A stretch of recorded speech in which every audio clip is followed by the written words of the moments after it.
예, 안녕하십니까. 방금 소개받은 한국에서 온 경희대학교 김대관 교수입니다. 반갑습니다.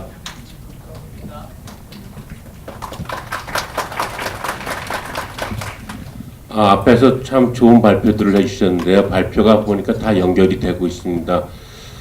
저는 좀 더 실질적으로 우리가 해왔던 일들을 좀 같이 한번 검토하고 대만 관광뿐만 아니라 전 세계 도시 마케팅에서 어떻게 활용할 부분을 함께 고민하도록, 또 제 제목은 어떻게 하면 우리가 연결성, 관광 연결성을 더 증진할 수 있을까에 대한 전략들을 말씀드리도록 하겠습니다. 앞에서 우리 바르셀로나 대표께서 관광의 중요성을 이미 언급을 하셨습니다. 우리가 왜 관광을 언급을 하냐면요, 전체적으로 국가의 경제뿐만 아니라 지역 경제에 지대한 영향을 미치기 때문에 그를 통해서 지역이 발전하고자 하는 수단으로 활용하고자 하기 때문입니다. 관광에 대한 중요성은 이미 여러 차례 언급됐기 때문에 넘어가고요.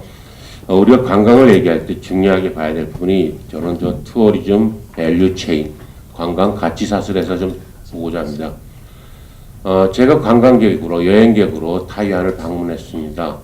그러면 한국에서 저는 비행기를 타게 될 겁니다. 비행기를 타기 전에 요즘은 인터넷이 발달됐으니까는 인터넷을 통하여 타이완 또는 타이페이에 있는 숙박시설, 호텔을 예약을 하게 될 것입니다. 그리고 공항에 내려가지고 저는 택시를 타고 호텔까지 가게 됩니다. 이때부터 저의 관광 가치 사슬은 발전하기 시작합니다. 저는 많은 돈을 타이완에 머무는 동안 쓰게 될 텐데요. 어디에 쓰냐?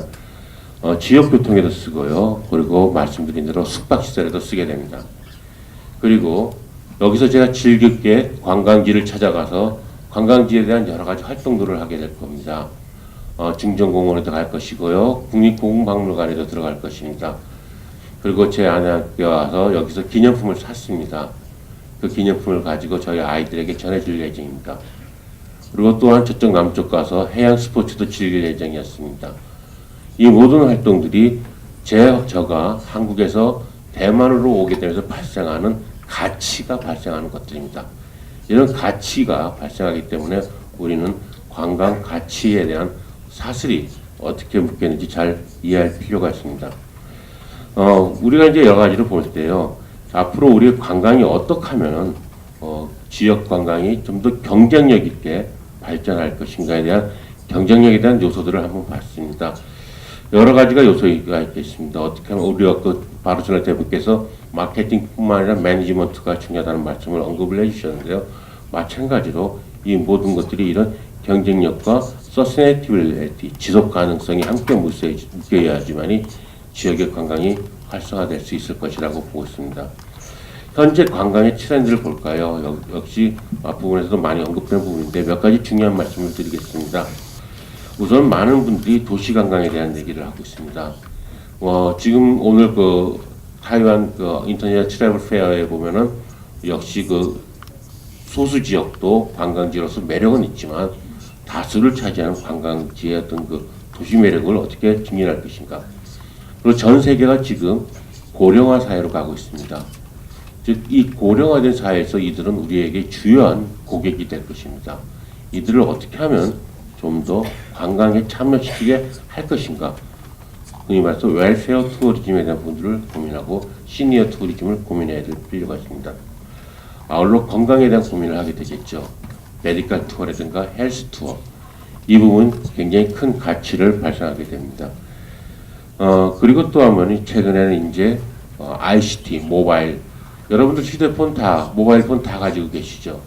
그 모바일 폰에 무수한 정보들이 담아져 있습니다. 그 정보를 통해서 저는 타이페이에서 전혀 불편함 없이 관광을 하고 있습니다. 모든 정보들이 구글 안에 다 들어가 있고요.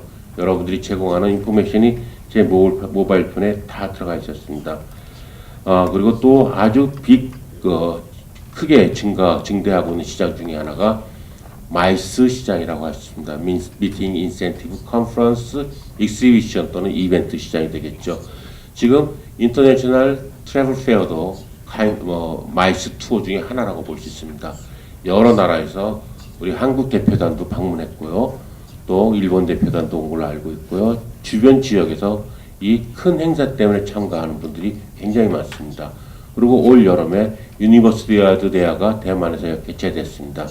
세계 곳곳에서 젊은이들이 그 대회 하나로 대만을 방문했습니다. 그들은 스포츠 선수이지만은 한편으로는 대만의 마이스 관광객일 뿐더러 앞으로 대만을 홍보해줄 주요한 고객이었습니다. 이런 새로운 시장들이 전개되고 있고요. 그럼 이런 트렌드를 어떻게 우리가 맞이할 것인가, 어떻게 하면 거기에 그들의 수요를 우리가 맞춰줄 것인가에 대한 고민할 필요가 있습니다. 여러분들 학교에서 많은 것을 배웠습니다. 우리가 말하는 클래시컬 마케팅 4P라고 있습니다. 프로덕트, 프라이스, 플레이스, 프로모션에 대한 얘기들은 이미 다 아시다 보고 있습니다. 근데 최근에는 이제 우리가 4E라는 얘기를 했습니다. 그래서 익스피리언스, 아까 익스피리언스 이코노믹, 체험 경제 얘기를 했죠. 익스체인지라든가, 그 다음에 에브리플레이스와 에반젤리즘이 이제 포함되어 있습니다. 그러나 이제는 우리가 소셜 미디어 마케팅을 할 때 4R을 반드시 고민하고 여기에 대해서 우리가 함께 추진해야 될 필요가 있습니다. 첫 번째가 릴레이션십입니다. 관계성이고, 리턴 온 인게이지먼트, 그 다음에 reach based on the relevance. 제가 잘안 붙였습니다. relevance. 그다음에 제가 이제 중요하게 여기는 것 중에 하나가 reputation입니다. 지금 제가 대만을 다녀가면서 가지고 있는 저의 마음이 저희 동료들과 그 다음에 제 친지들에게 전달되게 될 것입니다. 이 reputation이 과연 대만 관광 시장의 장기적인 관점에서 얼마나 중요한가. 근데 이것은 저의 말뿐만 아니라 앞으로 제가 얘기하게 될 수단들이 될 겁니다. 그것이 뭐냐? 블로그가 될 것이고요. 그것이 뭐냐? 인터넷이 될 것이고, 스마트 투어링이 될 것이고, 미디어가 될 것입니다. 이렇게 우리가 이제 쓰게 되는데, 테크놀로지가 이런 관광 경험의 어떤 패러다임을 전환시키게 될 것입니다. 여러분들은 이제 경험을 단순히 여러분들의 경험으로만 가지고 있는 것이 아니라 관광 전에 여러분 경험을 여러분들이 블로그나 인터넷을 통해서 획득을 하고요. 직접 관광을 해서 나중에 어떻게 하죠? 그것을 다시 여러분들이 씁니다. 인터넷에다가. 그래서 여러분 친구들이 보고 제 친구들이 대만 관광을 갔다 와서 쓴 블로그나 정보를 보고 저는 대만 관광에 대한 기대를 하고 대만 관광에 대한 정보를 얻게 됩니다. 이런 패러다임이 이제 전반적으로 과거와 달리 급격하게 변화하고 있습니다. 그래서 모든 것들이 예전에는 대만 관광청이라든가 대만 여행지라든가 대만 정부에서 관광 정보를 제공했다면은 이제는 관광 소비자가 대만 관광에 대한 정보를 제공하게 될 것입니다. 실제로 제공하고 있고요. 그래서 코크리에이션 시대에 와 있기 때문에 단순히 우리가 일방적으로 정보를 제공하거나 일방적으로 관광 상품을 제공하는 건 한계가 있습니다. 그리고 어떤 표면적으로 준비하는 것은 더 이상 어떤 영향력을 발휘하기 어렵습니다. 실질적으로 소비자에게 다가가는 진정한 어떤 것들이 그 소비자가 다시 인터넷이라는 세상에 띄워놓고 여러 사람들이 공유하게 만드는 그런 시대가 왔다고 할 수 있습니다. 그래서 이 관광 전에 그러니까 프리 투어라든가 포스트 투어 이 모든 것들이 관광 목적지에 주는 영향은 굉장히 크게 영향을 끼치게 될 것입니다. 그런 흐름을 여러분들에게 보여주고 있고요. 모든 사람들이 자기가 관광할 때 어떤 의사결정을 하는 과정들이 어떻게 영향을 주는가가 이 프로세스에 담겨 있다고 볼 수 있습니다. 저는 이걸 간단하게 얘기해서 스마트 투어리즘이라고 얘기하고 있습니다. 스마트에 대한 약자는 우리가 스탠다드라는 거, 그 다음에 미디어라든가 또 멀티플 퍼포즈라든가 또 액세시빌리티, 릴레이션십, 그 다음에 투어리즘 어떤 그 타임 쉐어링에 대한 문제 이것을 종합적으로 얘기하는 것을 우리가 스마트 투어리즘 즉 단순히 현명한 것이 아니라 어떻게 하면 좀 더 다양한 정보를 함께 표준화되게 해가지고 그리고 어떻게 어트랙트하게 또 접근 가능하게 하고 그리고 그것을 어떻게 쉐어할 건가 시간을 절약할 것인가 이 모든 것들이 스마트 투어리즘의 핵심적 요소라고 할 수 있는데 거기에 대한 수단이 바로 여기에 있습니다. 아까 말씀드린 모든 분들은 지금 핸드폰을 가지고 있습니다. 모바일 폰을 가지고 있죠.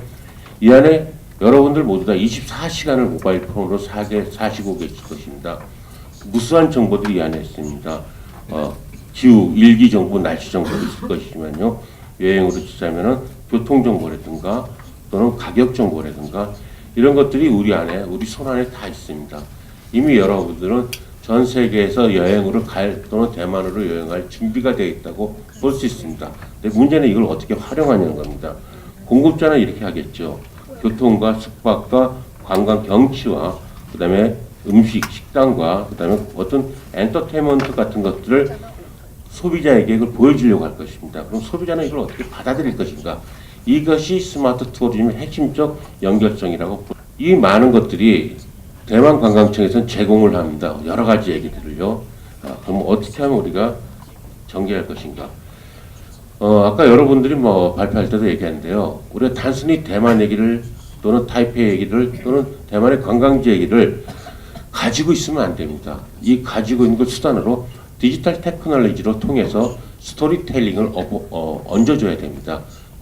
저런 것을 이것을 새롭게 만들어서 디지텔링이라고 표현하고 있는데요. 이 디지텔링의 전개 방식은 이렇습니다. 여러 사람들이 얘기한 것을 모아가지고 그것을 스마트 기기나 테크놀로지에 얹어가지고 소비자에게 전해집니다. 그렇게 되면 어떻게 될까요? 단순한 장소가 중요한 컨텐츠와 프로그램과 스토리가 담겨진 유명한 장소가 되기 시작합니다. 자, 한 예를 보겠습니다. 여러분은 전 세계 많은 곳을 여행했을 것입니다. 근데 많은 사람들이 가장 방문하기 원하는 곳이 어딜까? 저희가 조사를 해봤습니다.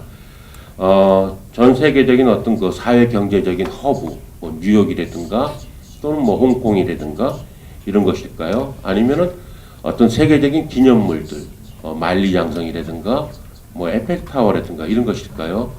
아니면 눈에는 보이지 않지만 뭔가 있는 곳일까요? 길게 봤을 때 여러분들에게 제가 감히 말씀드리고 싶은 것 인비지블한 어떤 것입니다. 여기에 나와 있는 것은 여러분들 아시는 영화 중에 하나가 러브레터라는 영화, 혹시 일본 영화를 보셨는지 모르겠는데 오타루입니다. 아주 작은 일본 마을이지만 거기에 어떤 소녀의 감성이 담긴 영화가 전 세계적으로 히트를 치면서 많은 분들이 여기를 방문하게 됩니다. 실제로 여기에는 본인과 직접적인 연관성은 없었습니다. 단지 그 시절 그 소녀시대의 사춘기적 감성을 살짝 자극을 해줬을 때 많은 분들이 그런 것을 보고 찾아왔다는 것입니다. 어린 왕자라는 책 어릴 때 읽어보셨죠? 거기서 이런 얘기를 했죠. 가장 중요한 것은 눈에 보이지 않는 것이야. 사람들은 이런 진실을 잊고 살아라는 얘기를 했습니다. 이게 핵심입니다. 중요한 것은 눈에 보이지 않습니다. 그러면 이 중요한 눈에 보이지 않는 것을 우리가 어떻게 전달을 할까요? 아까 모바일 폰이라고 얘기했잖아요. 모바일 폰을 통해서 젊은이들은 다 이것을 전달하고 있습니다. 이 전달한 사례들을 몇 가지를 얘기를 들려드리겠습니다.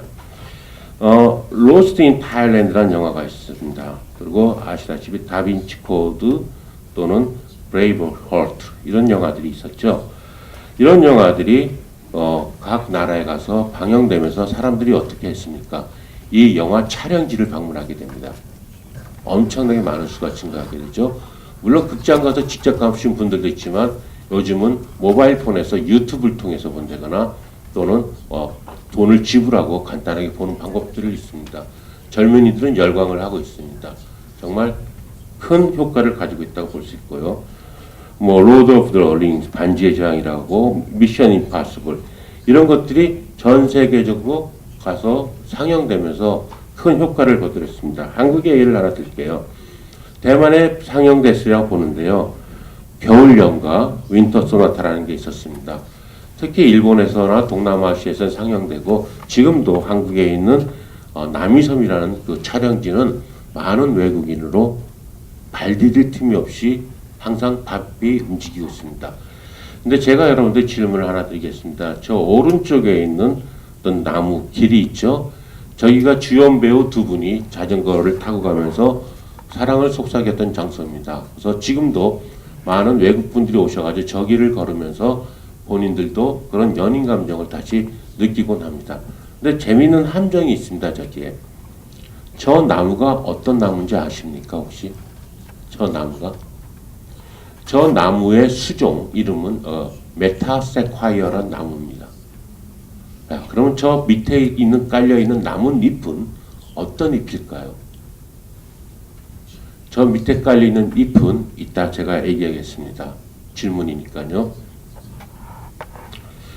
대만에서도 방영돼서 인기를 끌었죠. 꽃보다 시리즈입니다. 그래서 Grandfather of Flower가 한국에서 방영돼서 엄청난 인기를 끌었는데 잠깐만 한번 보겠습니다.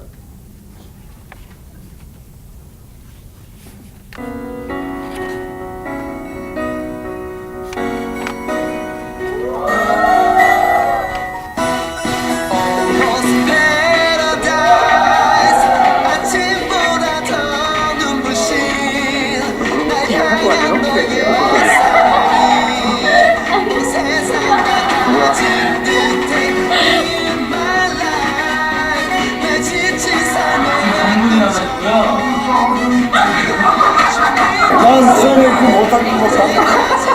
이수만 사장이에요, 이수만. 수만이 바꿔줘.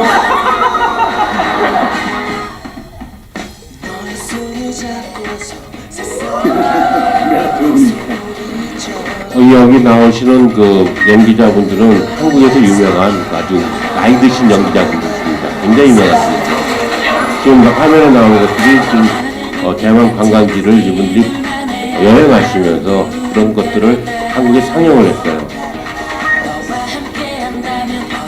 망고빙수도 드셨고요. 아까 지우펑이라든가 또 이 스리냐시장이라든가 다 방문을 하셔서 방영을 했어요. 그리고 스폰에서 저 천둥 날리는 것도 하셨고요.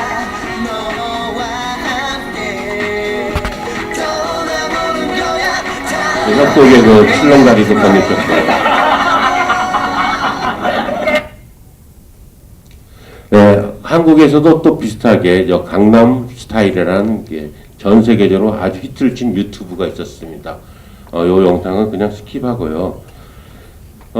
이 필름이라든가 미디어라든가 우리가 컨텐츠에 대한 한 예를 들자면요. 지역 경제에 엄청나게 크게 영향을 준다는 건 이미 알고 있습니다. 그리고 특히 이런 것들이 최소한 뭐 10% 이상 또 어떤 경우 20% 이상 그 목적지에 관광객 증가에 대한 효과를 가져왔다는 것입니다. 요거를 제가 좀 크게 해서 보면요. 잘 안 보이니까. 로스트 인 타일랜드 같은 경우엔 그 상영이 되고 나서 관광객이 93% 차이니즈 관광객이 태국을 방문했습니다. 이게 물론 단순히 로스트 인 타일랜드라는 영화 때문이라고 얘기하기는 어렵겠지만 그 영향이 굉장히 컸다라는 것은 우리가 주지할 사실이고요. 그리고 아까 그랬던 꽃보다 시리즈를 말씀을 드리면요. 꽃보다 할배가 대만에 어떤 그 촬영을 하고 2013년 7월부터 10월까지 한국에서 방영이 됐습니다. 그러니까 2013년 방영되기 이전인 2012년에는 약 25만 명의 한국인이 대만을 방문했습니다. 방영되고 지속적으로 3년 뒤에 2016년에는 약 88만 명, 거의 90만 명이 대만을 방문했습니다. 물론 꽃보다 할배가 모든 것들을 다 이루었다고 하기는 어렵겠지만요. 지금도 한국 사람들이 대만을 오면은 꽃보다 할배에 나왔던 관광지를 둘러보고자 합니다. 이 미디어 영향이 굉장히 컸다라는 걸 여러분들에게 다시 한번 강조드리고 싶습니다. 제가 아까 질문을 냈죠. 팩트와 퍼셉션, 사실과 지각하는 문제입니다. 다시 돌아가겠습니다. 사실은 저 나무는 메타세콰이어입니다. 저 나뭇잎은 무엇일까요? 질문입니다. 아까 질문 드렸는데요. 은행나무 잎입니다. 메타세콰이어 나무에 은행나무 잎이 있을 수가 없습니다. 그러나 관광객들은 그 사실이 중요한 게 아니라 드라마를 통해서 그 주연 배우들이 거기서 사랑의 어떤 장면을 연출한 그 장면을 지각을 하고 있었던 퍼셉션을 가지고 있었습니다. 그것으로서 모든 것이 그들에게 공감되고 왔다는 것이죠. 미디어나 컨텐츠를 통해서 우리가 관광 목적지를 홍보를 할 때 중요한 것은 팩트와 퍼셉션에서 무엇을 우선해야 될 것인가에 됩니다. 여러분들은 모바일 폰을 통해서 여러분들의 관광지를 홍보할 때 관광객이나 소비자에게 인지된 지각된 무엇을 전달할 것인가 고민을 해야 하지 사실에 자꾸 연연해서 여러분들이 전달할 내용을 스스로 축소시켜서는 안 된다는 것입니다. 좀 더 많은 상상력을 가지고 좀 더 많은 컨텐츠를 가지고 거기에 스토리를 담아서 어떻게 디지털을 통해서 디지털링으로서 전달해야지 좀 더 효과적인 관광 목적지 마케팅 전략으로 활용할 수 있을 거라고 봅니다. 지금 대한민국 서울시에서는 다양한 방법으로 서울을 홍보하고 있습니다. 그 중에 하나가 최근에 어벤져스 영화의 장소 제공을 해줬습니다. 심지어는 서울시 교통까지 막아주면서 제공을 해주셨습니다. 왜 그랬을까요? 이 어벤져스 영화는 전 세계에서 상영된 대표적인 모험 어드벤처 영화입니다. 거의 전 세계 젊은이들은 다 봤다고 할 수 있습니다. 전 세계 젊은이들에게 대한민국 서울을 아주 손쉽게 노출시킬 수 있는 방법이었습니다. 이들은 이 영화를 보고 서울을 방문하고 싶어서 또 다른 서울을 인터넷을 통해서 찾아보게 됩니다. 어떤 장면들을요? 이런 장면들을 찾아보게 되겠죠. 이 배우는 지금부터 진짜 매우 서울을 유명한 한국의 남자 배우입니다. 여러분들이 서울에 오면 밤에 이런 곳을 들려볼 수 있다는 것들을 인터넷에서 릴리즈를 하고 있다는 거죠. 저는 영화와 묶어가지고 그런 시너지 효과는 더 강하게 더 많이 일어날 수 있습니다.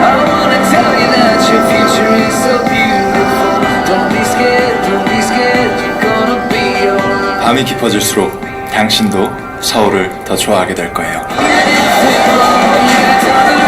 지금 하이안에서 그렇게 하리라 믿고 있지만 서울시라든가 한국의 곳곳에서는 자기의 장소를 홍보하기 위해서 다양한 주제를 가지고 홍보를 하고 있습니다. 지금 이 장면은 나이트 라이프, 즉 서울의 야간 광경을 어떻게 즐길 것인가를 젊은이의 시각에서 굉장히 짧게 그러나 강력하게 담아내고 있습니다. 반면에 또 한편으로는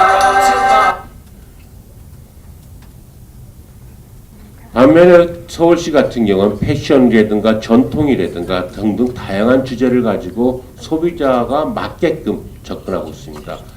제가 드리고 싶은 말씀은 우리가 콘텐츠나 스토리를 디지털링을 통해서 전달할 때 여러분들이 공급자 중심으로 여러분의 시각에서 전달하게 되면 많은 부분에서 큰 효과를 거둘 수 없게 됩니다. 타겟을 정확하게 설정해서 그 타겟에 맞는 내용들을 담아서 그 타겟에 맞는 내용이 모바일 폰이든 인터넷이든 여러분의 디지털 테크놀로지를 통해서 전 세계로 뿌려지게 해서 그걸 통해서 여러분의 목적지로 방문하게 해주시는 것이 진정한 어떤 목적지 마케팅 전략이 아닐까 봅니다. 이상 제 발표를 마치겠습니다. 감사합니다.